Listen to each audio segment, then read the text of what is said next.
Salam sejahtera Malaysia. Saban hari, hampir setiap hari kita mendengar isu tentang rasuah, kes rasuah berkaitan dengan penahanan dan juga beberapa individu yang direman, tangkapan ataupun rasuah di laut lah berkaitan dengan bot-bot nelayan, rasuah di darat, rasuah di langit. Banyak sangat rasuah. Akhirnya saudara-saudara, kita mendengar bahwa isu Jana Wibawa, Presiden Bersatu menjadi suspek. Dan Wan Saiful Wanjan yang didakwa meminta dan menerima rasuah telah dipecat. Maafkan saya, bukan dipecat, meletakkan jawatan. Dan menurut Muhyiddin Yassin itu adalah untuk kebaikan parti. Dan Adam Radlan pun sama, mendapat pendakwaan yang sama, didakwa meminta dan menerima rasuah. Manakala Tengku Zafrul pula dijadikan sebagai saksi untuk isu Jana Wibawa. Saudara-saudara, hari ini kita melihat di bahagian UMNO pula. Terdapat satu berita hari ini yang saya nak sampaikan, satu ulasan menarik yang saya nak sampaikan kepada Anda. Berkaitan dengan rasuah juga, tak habis-habis rasuah. Hari ini pula, satu keputusan mengejutkan. Ini memang satu keputusan yang sangat-sangat mengejutkan seluruh Malaysia, seluruh UMNO khususnya. Bekas Ketua UMNO bahagian Pandan kekal di penjara 8 tahun, denda hampir RM1 juta. Siapakah individu ini? Oke, kita teruskan. Mahkamah Rayuan hari ini, yaitu berita bertarik pada Mac 2, 2023. Mahkamah Rayuan hari ini mengekalkan hukuman penjara 8 tahun dan denda RM977 juta terhadap bekas Ketua UMNO bahagian Pandan, Abdul Ghani Ismail, atau 10 pertuduhan menerima rasuah membabitkan RM193.512 di antara Mei 2006 hingga Mac 2007. Panel 3 hakim diketuai Hakim Datuk Hanipa Farikullah sebulat suara memutuskan demikian selepas menolak rayuan akhir Abdul Ghani yang berumur 56 untuk mengetepikan sabitan dan hukuman yang dikenakan terhadapnya. Saudara-saudara, tuan-tuan dan puan semua, keputusan Mahkamah Rayuan ini pasti menggemparkan Malaysia dan saya boleh kata amaran kepada individu-individu ahli politik dan siapa saja di muka bumi ini yang terlibat berkaitan dengan isu rasuah. Kenapa saya kata ini adalah amaran?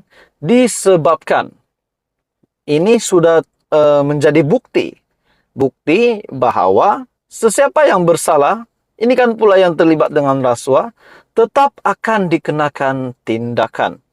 Tidakkah keputusan Mahkamah Rayuan ini menggegarkan lutut, menakutkan ataupun memberikan satu amaran besar kepada individu-individu yang terlibat rasuah? Saudara-saudara, dalam berita ini, dalam penghakiman, Hanipah berkata, sebahagian besar alasan penghakiman Mahkamah Tinggi adalah tidak relevan dengan fakta bagi 9 pertuduhan menerima rasuah, maka pandangan Mahkamah Tinggi sudah tentu memprejudiskan perayu. Bagaimanapun, beliau berkata, Mahkamah Rayuan mempunyai kuasa untuk mendengar semula rayuan berdasarkan keterangan di Mahkamah Session. Setelah meneliti rekod rayuan dan semua keterangan serta ulasan penghakiman Mahkamah Session, kami dapati keputusan Mahkamah Session boleh dipertahan dan tidak terdapat apa-apa kekhilafan oleh Mahkamah Session yang memerlukan campur tangan oleh Mahkamah Tinggi dan Mahkamah Rayuan. Akhirnya, saudara-saudara, berkaitan dengan rasuah juga bekas Ketua UMNO bahagian Pandan kekal di penjara 8 tahun, denda hampir RM1 juta. Dan akhirnya Mahkamah Rayuan hari ini mengekalkan hukuman penjara 8 tahun ini dan denda hampir RM1 juta kepada bekas Ketua UMNO terhadap bekas Ketua UMNO bahagian Pandan, yaitu Abdul Ghani Ismail. Apa komen Anda? Adakah Anda setuju dengan kenyataan saya, ulasan saya bahwa ini adalah satu amaran kepada individu-individu yang terlibat rasuah di Malaysia hari ini? Teruskan bersama di dalam channel ini. Jangan lupa bantu channel ini dengan menekan butang like, share, dan subscribe. Hai semua, selamat petang, salam sejahtera Malaysia. Akhirnya, saudara-saudara, tuan-tuan dan bapak semua, setelah saya meneliti satu berita ini, artikel yang panas hari ini, yang menunjukkan Perdana Menteri Malaysia telah menyaman seorang ahli parlimen. Saya boleh kata, ini adalah satu tindakan musuh yang cuba menjatuhkan Perdana Menteri di dalam awal kepimpinan Datuk Seri Anwar Ibrahim sebagai Perdana Menteri.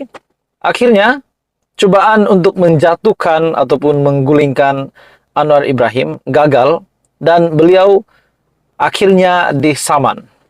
Kita tahu isu baru-baru ini berkaitan dengan Wan Saiful Wanjan yang telah didakwa, yaitu meminta dan menerima rasuah, dan pada akhirnya pemimpin-pemimpin daripada parti ataupun daripada pemimpin yang bekerja sama bersama dalam parti Wan Saiful, yaitu Bersatu, akhirnya bersuara. Saudara-saudara, akhirnya Datuk Seri Anwar Ibrahim menyaman ahli parlimen Pendang. Hari ini, Perdana Menteri telah memfailkan saman terhadap ahli parlimen Pendang, Datuk Awang Hashim, yang didakwa membuat kenyataan fitnah terhadap Perdana Menteri. Saman itu yang difailkan oleh Anwar, yang juga pengurusi Pakatan Harapan, menerusi Tetuan SNE and Partners selaku plaintiff dengan menamakan Awang sebagai defendant tunggal. Awang juga dikatakan mengeluarkan kenyataan fitnah apabila mendakwa sikap pendendam Perdana Menteri berhubung pendakwaan terpilih lebih teruk berbanding ketika pentadbiran pimpinan Tun Dr. Mahathir. Dan akhirnya, Perdana Menteri Malaysia tak puas hati dengan kenyataan dan meminta Awang Hashim untuk menarik kenyataan beliau. Akhirnya beliau disaman hari ini. Oke, saudara-saudara, sebelum saya meneruskan isu hangat ini, saya meminta jasa baik Anda untuk bantu channel ini dengan menekan butang like, share, dan subscribe.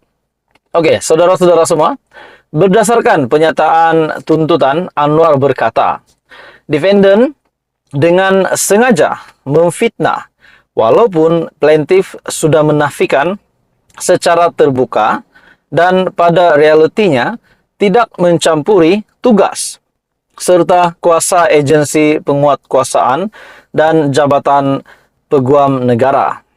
Oleh itu, katanya, dakwaan penyiasatan, penguatkuasaan dan pendakwaan terpilih tidak mempunyai kebenaran, palsu, tidak berasas serta berniat jahat.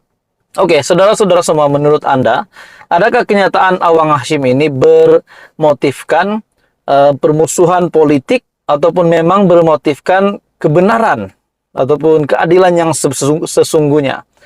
Dan pada akhirnya Anwar Ibrahim bertindak menyaman ahli parlimen ini. Anwar berkata, defendant menyedari sepenuhnya komitmen plaintiff yang dibuat kepada masyarakat umum beberapa kali mengenai hasrat dalam membasmi rasuah dan sokongan penuh terhadap kebebasan institusi penyiasatan, pendakwaan serta badan kehakiman. Defendant dengan sengaja berniat mencaci dan secara palsu menuduh plaintiff mengamalkan penyiasatan dan pendakwaan terpilih yang adalah satu kesalahan serius, sekaligus menjadikan impak dan kesan fitnah lebih teruk. Sudah pasti ini akan sedikit akan memburukkan nama Perdana Menteri. Defendant menyadari sepenuhnya perkataan fitnah akan diterbitkan di seluruh Malaysia dan dunia yang akan memburukkan lagi kerosakan kepada reputasi plaintiff. Dengan merujuk pendakwaan terhadap bekas Ketua Penerangan Bersatu Datuk Wan Saiful Wanjan yang berdepan dua pertuduhan meminta serta menerima rasuah RM6.9 juta